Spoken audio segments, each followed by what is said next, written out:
Hello friends, வணக்கம். Welcome to AK special. இன்றைக்கி இந்த வீடியோவில் என்ன பார்க்க போகிறோன்னு பார்த்தீங்கன்னா, குக் வித் கோமாளியில் பிரியங்கா செஞ்ச பச்சை புளி துவையல். இது தாங்க எப்படி செய்யலான்ட்டு பார்க்க போகிறோம். செய்கிறதுக்கு ஒரு நிமிஷம் 1.5 நிமிஷம் தான் ஆகும். டேஸ்ட் வைஸ் பார்த்தீங்கன்னா செம்ம அடி தூளாக இருக்கும். டக்குன்னு செஞ்சிடலாம். எதையுமே நம்ம வதக்க போகிறதில்ல. வதக்காமல் எல்லாத்தையும் பச்சையாக வச்சு தாங்க நம்ம அரைக்க போகிறோம்.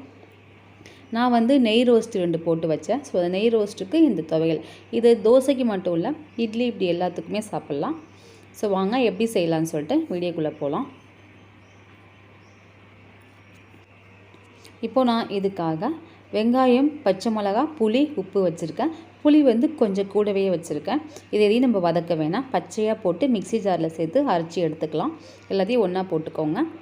இதெல்லாம் போட்டதுக்கப்புறமா மிக்சியில் தண்ணியெல்லாம் எதுவும் விட வேணாம். நீங்கள் இதில் வெங்காயத்தில் இருக்கிற தண்ணியே சட்னிக்கு போதுமானதாக இருக்கும். ஸோ நீங்கள் இதை மட்டுமே வச்சு நல்லா அரைச்சி எடுத்துக்கோங்க. ரொம்ப நைஸாக வேணாம், லைட்டாக குறை இருந்தால் ரொம்ப நல்லாயிருக்கும். நீங்கள் உங்கள் டேஸ்ட்டுக்கு ஏற்ற மாதிரி அரைச்சிக்கோங்க. நான் இந்த அளவுக்கு அரைச்சிருக்கேன். இதை அப்படியே ஒரு பவுலில் மாற்றி வச்சுக்கோங்க. இது இப்படியே இருக்கட்டும் அப்படின்னு நினைக்கிறவங்க விட்டுருங்க. அப்படி இல்லை, கொஞ்சம் லைட்டாக தண்ணி விட்டால் நல்லாயிருக்கும் அப்படின்னு நினைக்கிறேன். நீங்கள் ஒரு 2 ஸ்பூன், ரொம்ப தண்ணி விட்டுறாதீங்க. இது துவையல் மாதிரி தாங்க நல்லாயிருக்கும். நீங்கள் சட்னி மாதிரி தண்ணியாக அரைச்சிங்க அப்படின்னா அந்த டேஸ்ட் எடுக்காது. ஸோ 2 ஸ்பூன் மட்டும் தண்ணி விட்டு லைட்டாக கலந்து வச்சுக்கோங்க. இப்போ அடுப்பில் ஒரு சின்னதாக பவுல் மாதிரி வச்சுருக்கேன். நான் நல்லெண்ணெய் சேர்த்துருக்கேங்க. உங்களுக்கு எந்த அளவுக்கு எண்ணெய் வேணுமோ நீங்கள் சேர்த்துக்கோங்க. நான் 3 ஸ்பூன் அளவுக்கு சேர்த்துருக்கேன். எண்ணெய் நல்லா சூடு வரட்டும். எண்ணெய் நல்லா சூடு வச்சுக்கோங்க. நம்ம எதுவும் தாளிக்க போகிறதில்ல. அந்த சுட வச்ச எண்ணெயை அப்படியே சட்னியில் சேர்த்துக்க போகிறோம். இங்கே பாருங்கள், சுல்லுன்னு ஒரு சவுண்டு வருங்க.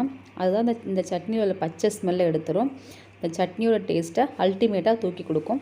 அவ்வளோ சூப்பராக இருக்குங்க அது. நீங்கள் இது பச்சை மிளகாய்க்கு பதிலாக நீங்கள் காஞ்ச மிளகாவும் வச்சுக்கலாம். ஆனால் இதே தான், வேறு எதுவும் நீங்கள் சேர்த்துடக்கூடாது. எந்த கடலை எதுவுமே நீங்கள் சேர்க்கக்கூடாது. நான் வச்ச இந்த அளவுகளோட வச்சு நீங்கள் செஞ்சு பாருங்கள். டேஸ்ட்டு அவ்வளோ சூப்பராக இருக்கும். நான் கீ ரோஸ்ட்டு போடுறேன். இதுக்காக நான் அந்த சட்னியை இன்றைக்கி அரைச்சிருக்கேன். நீங்களும் எதுக்கு வேணுமாலும் ட்ரை பண்ணி பாருங்கள். தோசை எவ்வளோ மொறுன்னு கிரிப்ஸியாக சூப்பராக இருக்குது பாருங்கள். இந்த தோசை மாவு இட்லி ரேஷன் அரிசி தாங்க செஞ்சது. ரேஷன் அரிசியை மட்டும் வச்சு, ரேஷன் பச்சரிசி இது மட்டும் வச்சு தான் செஞ்சுருக்கேன். வீடியோ வேணுமா டிஸ்கிரிப்ஷனில் கொடுக்குறேன், செக் பண்ணி பாருங்கள். சூப்பராக தோசை சட்னி எல்லாம் ரெடி ஆகிட்டு நல்லா கிரிப்ஸியாக இருக்குது பாருங்கள் தோசை. ஸோ இதே மாதிரி நீங்களும் உங்கள் வீட்டில் ட்ரை பண்ணி பாருங்கள். எப்படி இருக்குது என்னன்னு சொல்லிட்டு கமெண்ட்ஸில் சொல்லுங்கள். வேறு ஒரு வீடியோவில் பார்க்கலாங்க.